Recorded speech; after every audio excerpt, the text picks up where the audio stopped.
Tapping ఎవరికి సంబంధం ఉండదు, తర్వాత పోలీస్ డిపార్ట్మెంట్ డ్యూటీ. అది ఎవరు చేసిండో ఏం చేసిండో ఎవరికి తెలుస్తుందండి? అదే ఇంత థర్డ్ క్లాస్ కాంగ్రెస్ గవర్నమెంట్ మీరు ఆలోచించేది దాన్ని బట్టి. What who is connected with phone tapping? ఇప్పుడు ఈ ముఖ్యమంత్రి ఫోన్ ట్యాపింగ్ చేయరా అండి? రోజు ఉన్న ముఖ్యమంత్రి ఇయ్యారా ఇంటెలిజెన్స్ రిపోర్ట్స్? ఇంత తెలివి తక్కువ ప్రభుత్వాలు ఉంటాయా? నాకు అర్థం కాదు. అదొక ఇష్యూ, అదొక దానికి ఆరోపణ, దానికి తోక. కానీ సెన్స్ ఉండన్నా అసలు? అంటే ఇది ఒకటి కాంగ్రెస్ పార్టీ మాత్రం చేయట్లేదు కదా సార్, బీజేపీ వాళ్ళు కూడా వాడు కూడా పిచ్చోడే కదా,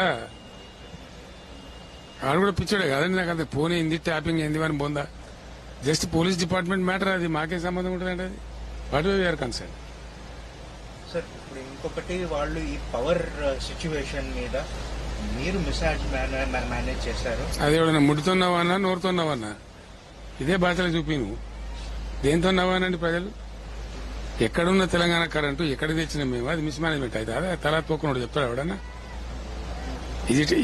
ఇట్ ఈస్ ఫుల్లీ అసలు వాళ్ళకి మైండ్ ఎండకు కరిగిపోయి ఖరాబ్ అయింది ఏంది అర్థమైతే లేదు. అదేం దిక్కుమాలిన ఆరోపణ? 7,000 మెగావాట్స్ ఉన్న పవర్ ను 21,000 మెగావాట్స్ తీసుకపోతే అది మేము తప్పు చేసినట్ట. Last 9 years all the sectors including agriculture రెప్పపాటు కరెంటు పోకుండా 24 hours పవర్ ఇస్తాం కదా మేము. ఇప్పుడు మేము ఇచ్చిన 9 ఏళ్ళు ఇచ్చిన పవర్ వీడు ఇవ్వలేకపోతున్నాడు కదా ఈ సన్నాసి. ఎవడు తెలివి తక్కువ వాడండి? ఎవడు మిస్ మేనేజ్మెంట్? నీది మిస్ మేనేజ్మెంట్. నీకు మేము ఇచ్చిన మంచినీళ్ళు ఇయ్యే చేత కాదు, మేము ఇచ్చిన కరెంట్ ఇయ్యే చేత కాదు. నువ్వు ఈ రాష్ట్రంలో ఉన్నావా? అసలు ఎక్కడ నువ్వు? నాకు అర్థం కాదు ఏం మాట్లాడుతున్నావు. అందుకే ప్రజలు ఇప్పుడు చూపెడతారు నీకు. డెఫినెట్ గా పార్లమెంట్ ఎలక్షన్ లో నీకు మామూలు దెబ్బ కొట్టరు ప్రజలు. మీరు చూడండి, మీరందరూ షాక్ అవుతారు. మీ ఊహ కూడా అందదు, మీ జర్నలిస్టులకు ఎవరికి కూడా. Yes, I'm telling, I'm KCR. But ఇక్కడ రీసెంట్ గా ఇప్పుడు జరిగిన ఒక డెవలప్మెంట్, ఇప్పుడు ఈ ఎలక్షన్ లో చూస్తే సార్, ప్రచారంలో పర్సనల్ అటాక్స్ కావచ్చు, కాంట్రవర్షియల్ స్టేట్మెంట్స్ కావచ్చు, సమ్టైమ్స్ ఈవెన్ అబ్యూజెస్ కూడా ఉండొచ్చు.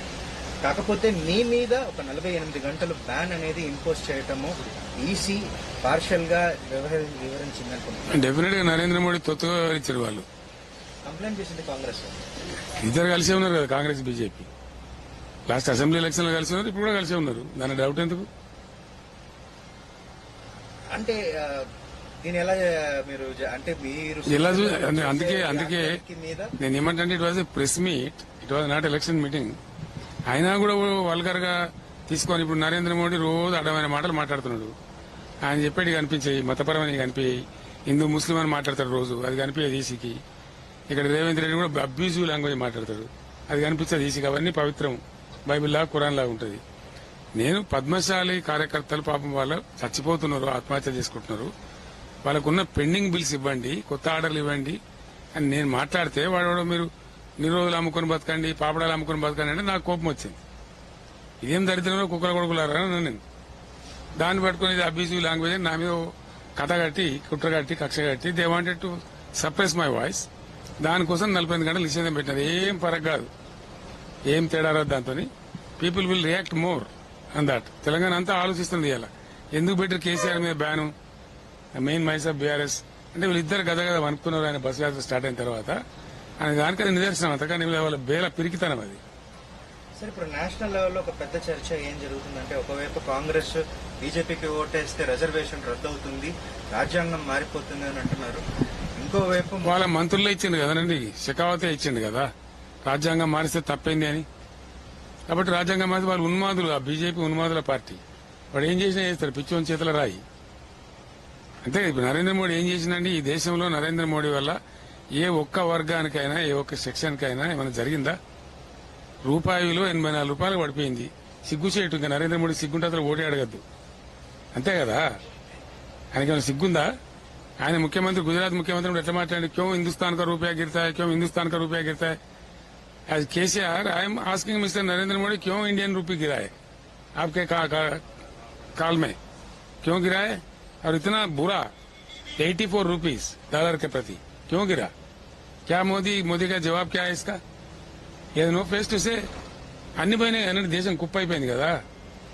దేశం నుంచి మొత్తం తరలిపోతున్నాయి, పెట్టుబడులు తరలిపోతున్నాయి, పరిశ్రమలు తరలిపోతున్నాయి. టెస్లా కార్ మొన్న వచ్చేది వాపసు పోయింది. దాని తర్వాత ఇంపోర్ట్స్ అన్ని పెరిగిపోయినాయి, ఎక్స్పోర్ట్స్ కుప్ప అయిపోయినాయి. రైతులకు క్షమాపణ చెప్పిండు కదండి మోడీ. అంతగానే సిగ్గుచేటుందా? వాళ్ళని ముందు అబ్యూజ్ చేసి అర్బన్ నక్సలైట్లని ఇదని అదని అడగోలు మాటలని మాట్లాడి చివరికి క్షమాపణ పెట్టుకున్నాడు కదా యూపీ అసెంబ్లీ ఎలక్షన్ల ముందర. ఇంతకన్నా దిక్కుమాలితనం ఉండదు, ఇంతకన్నా worst prime minister of India ఉంటాడు ఎవడన్నా. Very bad. Shame on to mister Modi. Sir ఇప్పుడు ఆబ్వియస్ గా మీరు కాంగ్రెస్ బీజేపీ వీళ్ళిద్దరూ రిలీజ్ చేసే మేనిఫెస్టోస్ చూసుంటారు నేషనల్ లెవెల్. ఏం లేదు అంటే గ్యాస్, అంటున్నారు, ఇంకొకరు ఏం లేదు అంత గ్యాస్ అండి, అది trash. It is trash. Modi సబ్కా సాత్ సబ్కా వికాస్ అని ఏమైనా అయిందా వికాసం దేశంలో? నువ్వు చెప్పు, నీ పర్సెప్షన్ ఏంటి? అమృత్ కాలం అన్నాడు వచ్చిందా? అచ్చేదిన్ అన్నాడు వచ్చిందా? అచ్చేదిన్ అంటే ఏంది? 84 రూపాయలకు రూపాయి విలువ పడిపోవడమా? అంత ట్రాష్. వాటిదే గ్యాస్. మోడీ ఒక గొప్ప గ్యాస్, కాంగ్రెస్ అంతకన్నా డబుల్ గ్యాస్. న్యాయపత్ర 5 గ్యారంటీలు 25 గ్యారంటీస్ మొన్న ఇచ్చినగానే మన తెలంగాణలో ఇచ్చిన 6 గ్యారంటీలు ఏమైనా ఒకటి కాలే కదా? 6 గ్యారంటీలలో ఏమీ కాలేదు కదా. దాని తిరుగుబాటు ఇప్పుడు జనం ఫలితం మీరు చూడబోతారు లోక్సభ ఎన్నికలలో డెఫినెట్ గా. అంటే ఈ 100 రోజుల్లోనే 100 రోజులు ఎందుకైంది అండి? 5వ నెల ఇది. అంటే ఇది 5th మంత్ కదా. మంత్. సో ఈ వాళ్ళు చేసిన ఈ కొన్ని రోజుల పరిపాలన వల్ల పోలింగ్ జరిగేది మే 13th కదనండి పోలింగ్ వచ్చే వరకు. 6 నెలల్లో ఏం బిగినాడు, ఇంకేం బిగినాడు నాకు అర్థం కాదు. ఏం చేస్తాడు? తెలిసిపోయింది, జనానికి తెలిసిపోయింది, ఊరు తెలిసిపోయింది, ప్రతి మనిషికి తెలిసిపోయింది. మేము 2000 ఇస్తామంటే వాడు అరవాస్ పాట పాడినట్టు వేలం పాట పాడి మేము 4000 ఇస్తాం. జనం కూడా పాపం కన్ఫ్యూజ్ అయింది. కావచ్చునేమో ఇస్తారేమో అని అనుకున్నారు, కానీ బోల్తా పడ్డామని తెలిసిపోయింది.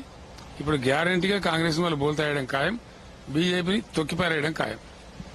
మీరు బీజేపీని తొక్కిపారేయడం, కాంగ్రెస్ కూడా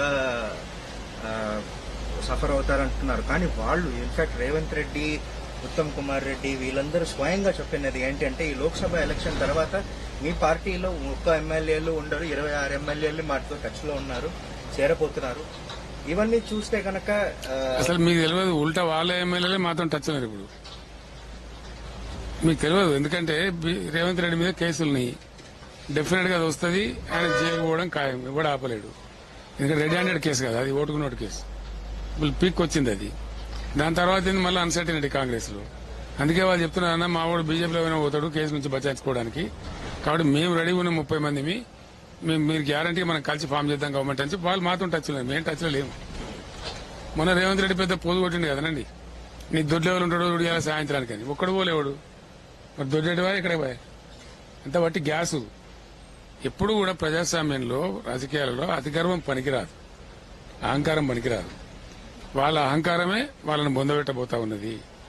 వాళ్ళు చేసిన ఫాల్స్ ప్రామిసెసే వాళ్ళ నడుము విరగొట్టబోతా ఉన్నాయి. మేము రౌట్ కాలేదు కదా, కాంగ్రెస్ చేతిలో పరాభవమైనంత కానీ మేము రౌట్ కాలేదు కదా. 1/3 ఎమ్మెల్యేస్ గెలిచినాం మేము తెలంగాణ అసెంబ్లీలో. It's not a joke. మేము రౌట్ అయ్యంటే 5 ఎమ్మెల్యేలు 6 ఎమ్మెల్యేలు గెలిచి పడిపోవాలా. So it was not a rout. Then somebody things it is foolish. Last question sir, ఇప్పుడు జనాలుగా ఆలోచించి వాళ్ళు ఎందుకు బీఆర్ఎస్ కి ఓట్ వేయాలని ప్రశ్నిస్తే మీరు ఏం చెప్తారు? తెలంగాణకు దిక్కేవాడా బీఆర్ఎస్ తప్ప.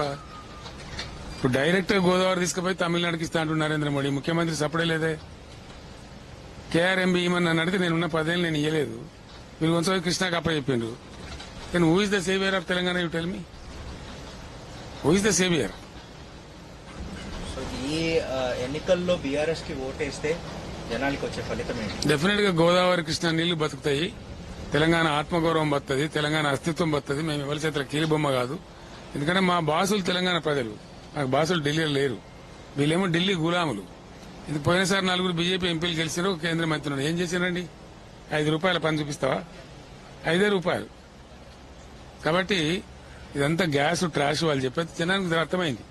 అసెంబ్లీలో ఈ ట్రాష్ చెప్పే వాళ్ళు బయటపడ్డారు. ఇప్పుడు అయిపోయింది, రివర్స్ బండకేసి కొడుతున్నారు జనం. Thank you so much KCR garu. But what is going to happen is, since Modi lost the confidence of the nation, certainly they are not going to cross 200 seats now. That's where I am telling you, regional parties are going to play a major role. 100% it is going to happen. Every day the news what we are receiving says that Modi is not going to get full majority.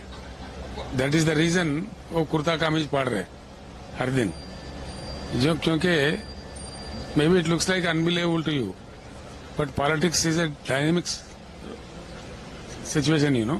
So ఈ dialogue can- 400 पार नहीं हो सकता. 100% rubbish that is 200 पार करना ही मुश्किल हो गया. 400 कहां से मिलेंगे? साउथ इंडिया में से उसको हार्डली गनीमत से 5-10 सीट नहीं मिलने वाला है. 130 में सफाया है उनका. They will not gate a single seat in Kerala, Tamil Nadu, Andhra, Telangana and Karnataka में भी बड़ा गप्पे मार रहे थे, लेकिन 4-5 सीट पे आ गया BJP. Just 4-5. Sir, yesterday Amit Shah regarding this he made a statement that in the first 2 phases itself they are expecting 200 seats. तो गोबल से ज्यादा प्रचार करने वाला पार्टी कोई दुनिया में है तो वो बीजेपी है. और सबसे बड़ा गोबल उस पार्टी में अमित शाह है. वो बोलते रहते हैं तेलंगाना असेंबली में भी हम जीत गए बोले. Why I say so, it looks hard to you, but in the last elections, I think 2014 they have lost, the assembly elections, they have lost their deposits in 107 constituencies. Even in the last assembly election also they have lost 64 constituencies, they have lost their deposits. आप मन रहा मेरी हिंदी आप रोक दो रोक दो रोक दो रोक दो రాముని విగ్రహం పెట్టిస్తాను పెద్దది रोक दो రాముని విగ్రహం పెట్టి చూసిన చాలా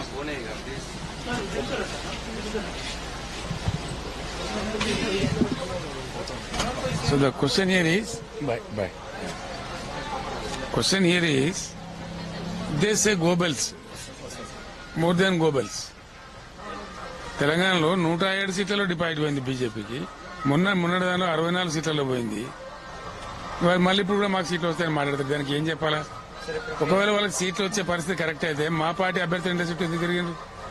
సో ఇప్పుడు మీరు చెప్పే ప్రకారం అయితే ఈ రీజనల్ పార్టీస్ చాలా పవర్ఫుల్ కాబోతున్నాయి. డెఫినెట్ గా మీకు డౌట్ అవసరం లేదు, నేను చెప్తున్నా. అట్లాంటి పక్షంలో ఎవరికి సపోర్ట్ చేస్తారంటారు? మేమే కదా, మాకే వాళ్ళు సపోర్ట్ చేయాలా? బీజేపీ వాడో కాంగ్రెస్ వాడు ఎవడో మాకు సపోర్ట్ చేయాలి తప్ప మేము సపోర్ట్ చేసే ప్రశ్న ఉండదు.